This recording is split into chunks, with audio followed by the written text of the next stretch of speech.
નમસ્કાર વિદ્યાર્થી મિત્રો, વિરાણી સાહેબ આપ સર્વનું હાર્દિક સ્વાગત કરે છે. આજે આપણે બેંક સિલક મેળમાં 8મો દાખલો જોવો છે. પહેલા દરેક વિદ્યાર્થી મિત્રો આગળનો 7મો દાખલો જે છે થોડોક ટેકનિકલ પ્રોબ્લેમને કારણે કંઈક પ્રોબ્લેમ રહ્યો હતો ક્લોઝિંગ વખતે, તેને ખાસ ધ્યાનમાં રાખી અને વિદ્યાર્થી મિત્રો સોલ્વ કરીને સરવાળા ફક્ત ક્લોઝ કરી દેશે. આજે આપણે અહીંયા દાખલા નંબર 8મો જોઈએ છે. નીચેની માહિતી પરથી પ્રિયલનો ડિસેમ્બર 2015નો બેંક સિલક મેળ તૈયાર કરો. કોનો બેંક સિલક મેળ તૈયાર કરવાનો કહે છે? પ્રિયલનો બેંક સિલક મેળ તૈયાર કરવાનો છે. તો લખીશું સાહેબ પ્રિયલનો તારીખ 31/12/2015ના રોજનો બેંક સિલક મેળ. શરૂ કરી. રોકડ મેળ મુજબ બેંક ઓવરડ્રાફ્ટ તારીખ 31/12/2015 710 રૂપિયા અને પાસબુક મુજબ બેંક ઓવરડ્રાફ્ટ ₹260. પરંતુ તારીખ કઈ છે? 1/12/2015. શરૂઆતનું ધ્યાનમાં લેતા નથી. ખાસ સાંભળજો, શરૂઆતનું ધ્યાનમાં લેવાય, નકર આપણે બબ્બે હોય ને તો અટવાઈ જઈએ. એટલા માટે સૌપ્રથમ પહેલું જ રોકડ મેળ મુજબ બેંક ઓવરડ્રાફ્ટ. રોકડ મેળ મુજબ બેંક ઓવરડ્રાફ્ટ એટલે કઈ બાજુ લખાય છે? જમા બાજુ પર. કઈ બાજુ પર? જમા બાજુ પર લખવામાં આવે છે. બીજો વ્યવહાર જોઈએ છે સાહેબ. શરૂઆતની તારીખ છે ને એટલે નથી લેતો, બાકી તો લેવાય છે બધું. બેંકમાં ભરેલ ચેક અને તેમને પાસબુકમાં જમા કર્યાની માહિતી નીચે મુજબ છે. એટલે કે સાંભળજો, 12મા મહિનામાં જ ભર્યો હતો ને 12મા મહિનામાં જમા થઈ ગયો એટલે આને લેવાય નહીં. આ પણ 12મા મહિનામાં જ ભર્યો હતો અને 12મા મહિનામાં જ જમા થઈ ગયો એટલે આ પણ લેવાય નહીં. પરંતુ આ ચેક જો તમે 12મા મહિનામાં ભર્યો હતો પરંતુ જમા આ મહિનામાં થતો નથી, એની પછીના મહિનામાં જમા થાય, તો એનો મતલબ ભરેલ પરંતુ જમા નહીં થયેલ ચેક આ પણ એવો છે. એટલે આ બે ચેક લેવાશે. એટલે ટોટલ કેટલા રૂપિયા થશે? 6100. કેટલા થશે? 6100. શું લખીશું? ભરેલ પરંતુ જમા નહીં થયેલ ચેક. કોને કોને લેશું? 4600 પ્લસ 1500 બરાબર 6100 રૂપિયા જમા નહીં થયેલ ચેક. 3 તારીખમાં જુઓ. લખેલ અને બેંકમાં રજૂ થયેલ ચેકની માહિતી નીચે મુજબ છે. લખેલ અને રજૂ થઈ ગયો. આ મહિનામાં જ લખો ને આ મહિનામાં જ રજૂ થઈ ગયો, ન લેવાય ધ્યાનમાં.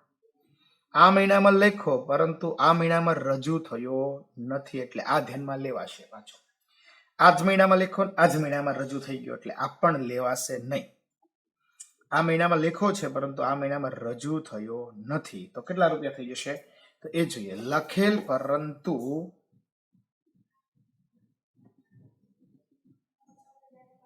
રજૂ નહીં થયેલ ચેક કેટલા થશે? 300 પ્લસ 1300 તો કેટલા રૂપિયા થઈ જશે? 10600. કેટલા થઈ જશે? 10600. બેંકે પાસબુકમાં જમા કરેલ વ્યાજ ₹400 રોકડ મેળમાં ભૂલથી વ્યય બાજુ નોંધેલ છે. બેંકે પાસબુકમાં જમા કરેલ વ્યાજ બેંકે જમા કર્યો એટલે તમારે આપણે શું કરવું જોઈએ? ઉધાર કરવું જોઈએ. શું કરવું જોઈએ? ઉધાર કરવું જોઈએ. પરંતુ થઈ ગયું કઈ બાજુ? જમા બાજુ. એટલે ખોટું થઈ ગયું તો એ લઈ આવો અને સાચું લઈ, એટલે બેવડી અસર. કેવી અસર? બેવડી અસર. બેંકે જમા કરેલ વ્યાજ, બેંકે વ્યાજ જે રોકડ મેળમાં વ્યય બાજુ નોંધેલ છે. કેટલા રૂપિયા કરું? 800 રૂપિયા. કેટલા રૂપિયા કરું? 800 રૂપિયા. કેમ 800 રૂપિયા કર્યા? 400 રૂપિયા સાચા હતા એ અને 400 ઓલા વ્યય બાજુથી ઉધારમાં લઈએ વખતે. પ્રિયલ વતી બેંકે ડિવિડન્ડના ₹360 વસૂલ કર્યા છે, જેની નોંધ રોકડ મેળમાં કરવાની બાકી છે. સાંભળજો, વસૂલ કરીને આપણા ખાતામાં જમા કરી દીધા એટલે આપણે શું કરવું? બેંકમાં જમા થયા છે એટલે આપણે શું કરવું જોઈએ? ઉધાર કરવું જોઈએ. એટલે શું લખીશું? ડિવિડન્ડ જે બેંકે વસૂલ કરેલ રોકડ મેળમાં નોંધેલ નથી. કેટલા રૂપિયા? 360 રૂપિયા. એટલે આપણે શું કરી દીધું? ઉધાર કરવું પડે છે સાહેબ. છઠ્ઠું, ઓવરડ્રાફ્ટના વ્યાજના રૂપિયા 120 બેંકે પાસબુકમાં નોંધેલ, પરંતુ આ વ્યવહારની નોંધ રોકડ મેળમાં થયેલ નથી. ઓવરડ્રાફ્ટનું વ્યાજ બેંક વાળાએ આપણા ખાતામાંથી ઉધાર કરી દીધું, ઉપાડી લીધા છે, ઉધાર કરી દીધા છે. બેંકે ઉધાર કરી દીધા છે તો આપણે શું કરવા પડશે? જમા કરવા પડશે. તો 6 તારીખ શું છે? ઓવરડ્રાફ્ટ વ્યાજ જે રોકડ મેળમાં નોંધેલ નથી. કેટલા રૂપિયા લખીશ? 120 રૂપિયા. કેટલા રૂપિયા લખીશ? 100. બેંકે ઉધાર્યું છે ને એટલે આપણે જમા કરવું પડશે. ચેક દ્વારા કરેલ વેચાણના રૂપિયા 2300 બેંક એપ્રિલના અંગત ખાતામાં નોંધ્યા છે. એને જ્યાં નોંધ્યા, આપણે ચેકથી વેચાણ કર્યું એટલે આપણી પાસે પૈસા આવે તો ઉધાર કર્યા હશે તો બેંક વાળાએ શું કરવા જોઈએ? જમા કરવા જોઈએ. પરંતુ બેંક અંગતમાં કર્યા છે, આપણામાં જમા કર્યા નથી. તો શું લખીશો? ચેક દ્વારા વેચાણ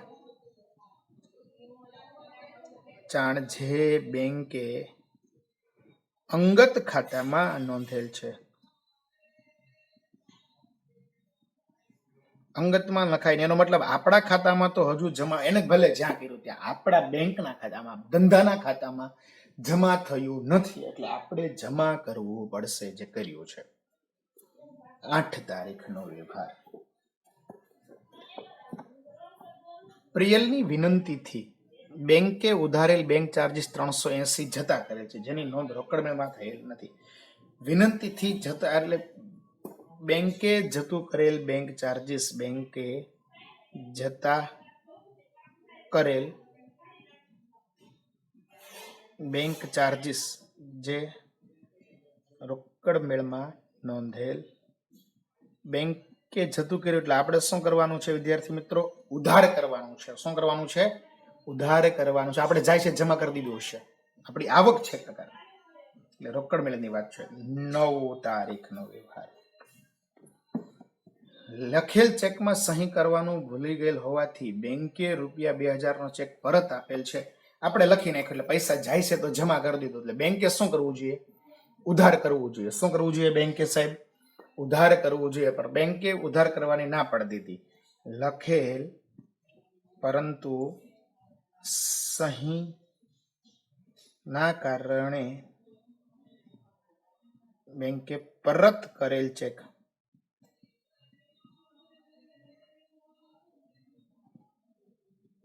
બેંકે પરત કરી દીધો છે. શું કરી દીધો છે? ચેક પરત કરી દીધો છે. એટલે આપણે ઉધાર થયો નહીં, એટલે આપણે ઉધાર આપણે કરવો પડ્યો. બેંકોમાં વસૂલાત માટે મોકલેલી હુંડીના રૂપિયા 3000 બેંકે રૂપિયા 100 ચાર્જીસ લઈ સમજો વસૂલ કરેલ, જેની નોંધ રોકડ મેળમાં કરવાની બાકી છે. એટલે બેંકે વસૂલાત મોકલેલી હુંડી તો બે રીતે નોંધ થશે. સાંભળજો. પહેલા તો વસૂલ થયેલ હુંડી જે રોકડ મેળમાં નોંધેલ નથી આવે તો ઉધાર થઈ જાય. અને 100 રૂપિયા બેંક વાળાએ ચાર્જ વસૂલ કરી લીધો એટલે બેંકે ઉધાર કરી દીધો. બેંક ચાર્જ જે રોકડ મેળમાં નોંધેલ નથી,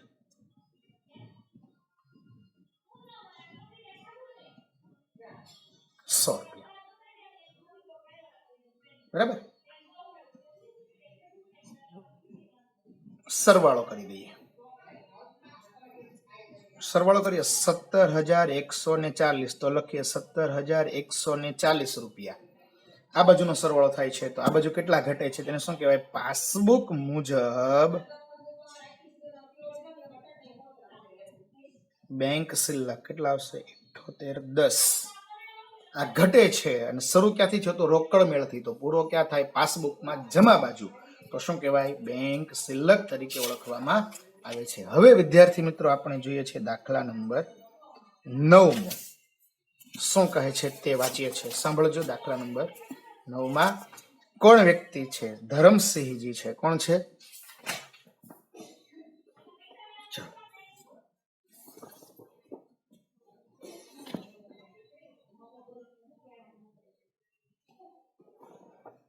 નીચેની માહિતી પરથી ધરમસિંહનો તારીખ 29/2/2016 ના રોજનો બેંક સિલક મેળ તૈયાર કરો. ચાલો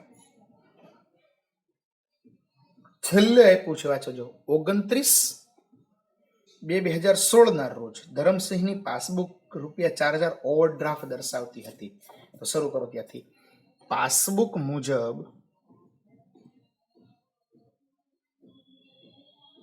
બેંક ઓવરડ્રાફ્ટ કેટલા રૂપિયા છે? 4,000 રૂપિયા.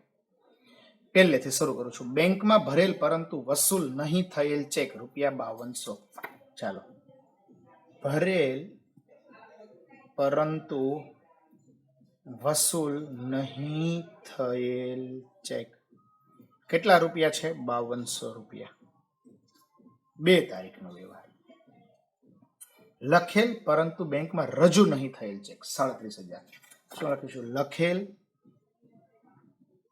પરંતુ રજૂ નહીં થયેલ ચેક લખ્યો છે, એટલે ચેક જાય તો જમા કરી દીધું છે, તો બેંકે શું કરવું જોઈએ? ઉધાર કરવું જોઈએ. શું કરવું જોઈએ? પણ રજૂ જ કરે નહીં તો બેંક થોડી ઉધાર કરશે સાહેબ. મળેલ ચેક રોકડમાં નોંધે એટલે પૈસા આવે તો ઉધાર કરી દીધું, પરંતુ બેંકમાં ભરવા માટે મોકલેલ નથી. 99. તો શું લખીશું? મળેલ ચેક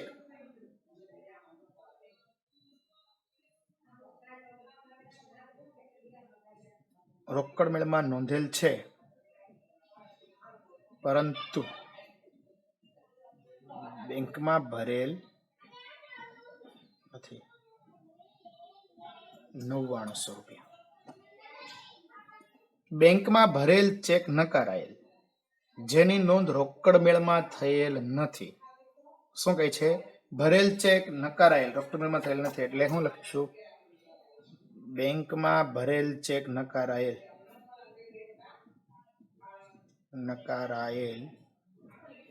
જે રોકડ મેળમાં નોંધેલ નથી. આપણે ભરી આવ્યા છે એટલે આપણને એમ કે જમા થશે. શું થશે વિદ્યાર્થી મિત્રો? જમા થશે, પરંતુ જમા થયો નહીં. ના પાડી દીધી તો આપણે તો જમા કરી દો.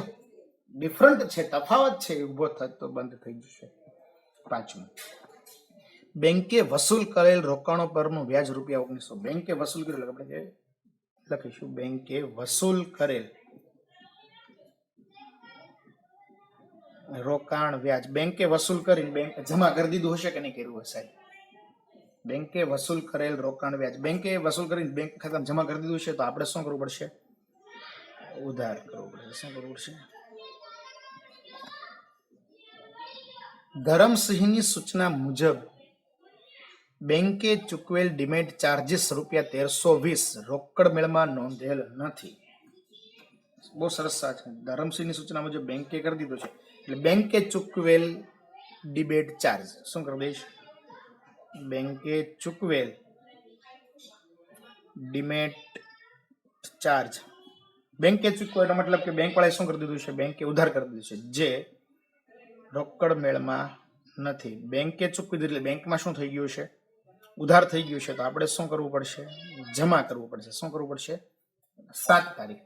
રોકડ ખરીદીની નોંધ રોકડ મેળની જાવક બાજુ બેંક ખાતામાં નોંધેલ છે. રોકડ ખરીદી છે ભાઈ, સાંભળજો. રોકડથી ખરીદી રોકડમાં જ લખવી પડે. રોકડથી જાય તો રોકડમાં જ લખવી પડે, પરંતુ બેંકના ખાતામાં જમા બાજુ કરી દીધું એટલે ખોટું જમા થઈ ગયું ને. શું થઈ ગયું? ખોટું જમા થઈ ગયું. ફરીથી લખીશું જો. રોકડ ખરીદીની નોંધ જે બેંક ખાનામાં કરેલ છે, ખોટે ખોટું બેંકમાં જમા થઈ ગયું હતું.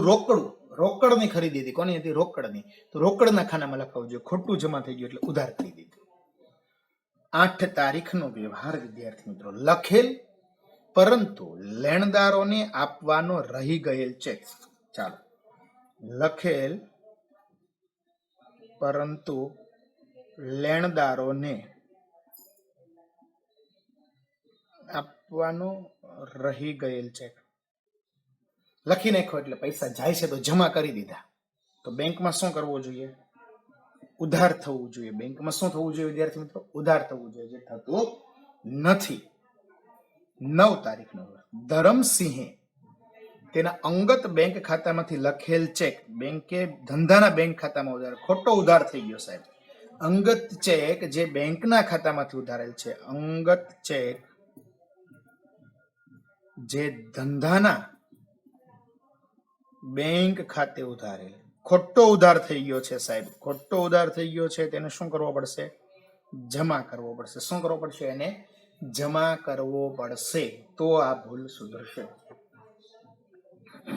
10મું, રોકડ મેળની વ્યય બાજુ બેંક ખાનાનો વધારે લેવાયેલો સરવાળો. કઈ બાજુ વધારે લેવાનો છે? રોકડ મેળની વ્યય બાજુ વધુ સરવાળો. કઈ બાજુ વધારે છે? વ્યય બાજુ. વધુ હોય તો વિરુદ્ધ બાજુ. વ્યયની વિરુદ્ધ કોણ થાય? આય, એટલે કે ઉધાર બાજુ લખી દીધું છે. 11 તારીખ, ₹6400 નો લખેલ ચેક ટેકનિકલ કારણોસર નકારાયેલ. જે ચેક નકારાયેની નોંધ રોકડ મેળમાં થયેલ નથી. લખેલ ચેક નકારાનો છે. શું થયો છે? લખેલ પરંતુ નકારાયેલ ચેક જે રોકડ મેળમાં નથી. લખ્યો છે. શું કર્યો છે સાહેબ? લખી નાખ્યો છે ને ચેક. એટલે લખેલ ચેક નકારાયો, એટલે આપણે એને શું કરી દીધો છે? ઉધાર કરી. કારણ કે ઉધાર થવું જોઈએ ને, આપણે લખીને જાય છે તો જમા કરી દીધું, પરંતુ નિયમ અનુસાર શું થવું જોઈએ? બેંકમાં ઉધાર થવું જોઈએ, જે થયું નથી. 12 તારીખનો વ્યવહાર જુઓ છો. બેંકે જમા કરેલ વ્યાજ ₹1240. ચાલો, બેંકે જમા કર્યું તો આપણે શું કરીશું? બેંકે જમા કરેલ વ્યાજ જે રોકડ મેળમાં નથી. બેંકે જમા કર્યું તો તમે શું કરશો? ઉધાર કરીશું. શું કરીશું વિદ્યાર્થી મિત્રો? આપણે ઉધાર કરીશું. બીજું વાંચું છું. ઉધારેલ કમિશન 1160. બેંકે કમિશન ઉધાર્યું છે. શું કર્યું છે? બેંકે કમિશન ઉધાર્યું છે. એટલે બેંકે ઉધારેલ કમિશન, બેંકે ઉધારેલ કમિશન જે રોકડ મેળમાં નથી. બેંકે ઉધાર્યું છે તો તમારે શું કરવું પડશે? જમા કરવું પડશે. બરાબર. હવે બધી જ વસ્તુઓ પૂરી થઈ ગઈ છે વિદ્યાર્થી મિત્રો. સરવાળો ક્લોઝ કરું છું હું. આ બાજુનો સરવાળો વધી જાય છે 64,180. તો અહીંયા હું લખું 64,180 રૂપિયા. તો કેટલા રૂપિયા ઘટે છે આ બાજુ? 41,610 રૂપિયા. શરૂ ક્યાંથી છો? તો દાખલો પાસબુક થી. તો પૂરો ક્યાં થશે? રોકડ મેળ મુજબ કઈ સાઈડ છે? જમા બાજુ છે. તો શું કહેવાશે? બેંક